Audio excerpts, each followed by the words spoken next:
Hello दोस्तों, स्वागत है आपका आज के इस नई वीडियो में। आज हम लर्न करेंगे दीज एंड दोज कि कैसे हम दीज एंड दोज का यूज करें। इससे पहले हमने लर्न किया था दिस एंड दैट। दिस का प्रयोग हम एक चीज़ के लिए करते थे और दैट का प्रयोग भी एक ही चीज़ के लिए करते थे। दिस में नज़दीक कोई चीज़ होती थी और दैट में कोई चीज़ दूर होती थी। आज हम दीज और दोज का प्रयोग करेंगे। कोई ज़्यादा फर्क नहीं है इसमें। आपने देखना है दीज का अर्थ है ये, दोज का अर्थ है वी। दीज का प्रयोग आप जब भी करेंगे तो दीज ये नज़दीक के लिए यूज किया जाएगा, चीज़ आपके नज़दीक होगी। और दोज का प्रयोग जब भी आप करेंगे तो ये आपसे कोई दूर की चीज़ होगी। तो अब यहाँ पर हमको समझना है कि दीज और दोज इन दोनों का प्रयोग हम बहुवचन के लिए कर रहे हैं। जब हमने दिस और दैट का प्रयोग किया था तो वहाँ पे इज आया था, क्योंकि एक चीज़ थी। तो जब भी एक चीज़ की बात है तो इज आएगा, लेकिन एक से ज़्यादा चीज़ें जहाँ पर हो जाती हैं तो वहाँ पर आर आएगा। यहाँ पर हमने देखना है, ये यहाँ पे आप देख सकते हैं ट्रीज़ हैं। एक को ट्री बोलेंगे, दो को ट्रीज़ बोलेंगे। तो इसके लिए हम लिखेंगे दीज, ये नज़दीक हैं, दीज आर ट्रीज़। तो यहाँ पर दीज का अर्थ है ये भी आपका बहुवचन हो जाएगा, इसमें भी एस लग जाएगा। और यहाँ पर इज का प्रयोग नहीं होगा, दीज के साथ इज का प्रयोग नहीं होगा। इसके साथ प्रयोग होगा हमेशा आर। आर का अर्थ है हैं। दीज आर ट्रीज मतलब है ये पेड़ हैं।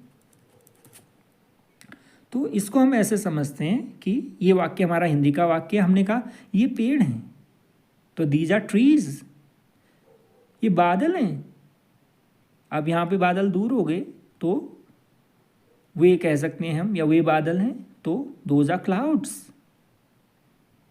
तो हमको इस तरह समझना है और प्रयोग करना है यहाँ पर आर का।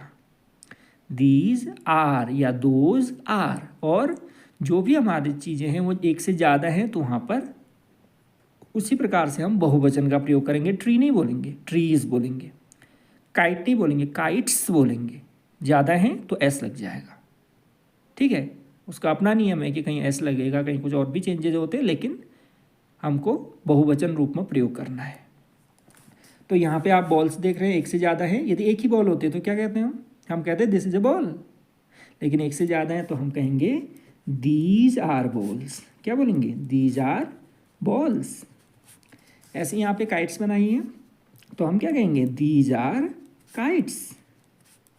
These are kites. ऐसे यहाँ पे बैट बनाए मैंने दो, तो दीज आर बैट्स। तो इस तरह से, और लास्ट में फुल स्टॉप लगाया जाता है, ये ध्यान रखिए। इसको फुल स्टॉप कहते हैं जो डॉट हम लगा रहे हैं। तो these are trees, these are balls, these are kites, these are bats, these are tables, these are boxes. तो इस तरह से यदि हमको ये पेड़ हैं, ये मेज़ें हैं, ये कुर्सियां हैं, इन चीज़ों को अंग्रेजी में हमको बोलना है तो हमको प्रयोग करना पड़ेगा दीज आर। आप ज़्यादा ग्रामर मत सोचिए, खाली मन में रखिए कि दीज बोलना है और आर बोलना है बस। और इससे पहले वाले वीडियो में हमने आर का मीनिंग भी समझ लिया कि आर का अर्थ हैं होता है। तो हिंदी हम सबको लगभग आती है तो उस हिसाब से हम अंदाजा लगा सकते हैं। तो these are trees, these are balls, these are kites, these are bats, these are rooms. So in this way we can speak these sentences. So let's go for the next part of it. Those. अब कोई चीज़ दूर हो जाए, एक नहीं एक से ज़्यादा चीज़ें जब दूर हों और हमको बताना हो तो तब हम कहेंगे those are। मैं लिख रहा हूँ those are tables। तो वो क्या हैं? टेबल्स हैं। those are books। वो क्या हैं? किताबें हैं। वो किताबें हैं या वे किताबें हैं। Those are bags। वो बैग्स हैं। इसी तरह those are pencils। तो वो क्या हैं? पेंसिल्स हैं। तो जब एक से ज़्यादा चीज़ें हैं तो वहाँ पर हम those का प्रयोग करेंगे और आर का प्रयोग करेंगे। ये इसमें आपको समझना है।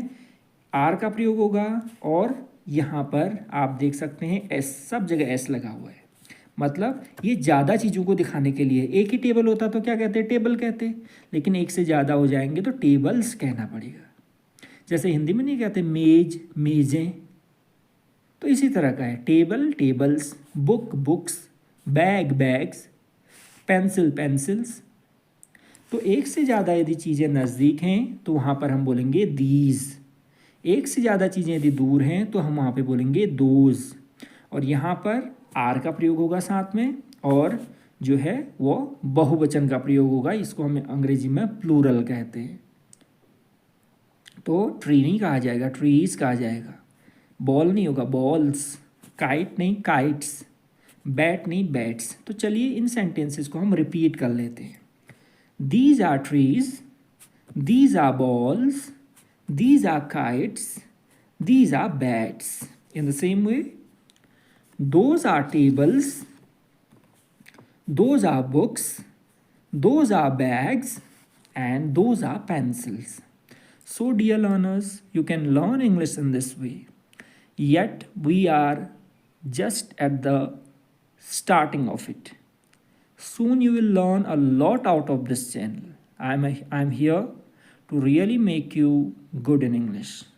So please subscribe the channel and please like it, share it if you can. If you can't, no need. At least learn it and subscribe. और धीरे धीरे जैसे आप लर्न करते जाएंगे तो आपको बहुत चीज़ें आती जाएंगी। हमने दिस और दैट से शुरू किया था, आज हम दीज और दोज पर हैं। तो धीरे धीरे इन चीज़ों को हम समझते जाएंगे और अपने मन में इनको ग्रहण करते जाएंगे। जैसे जैसे ये होता जाएगा धीरे धीरे हमारी नॉलेज इम्प्रूव होती जाएगी। तो प्लीज़ सब्सक्राइब द चैनल और थैंक्स अ लॉट। बहुत बहुत धन्यवाद आपका। Thank you.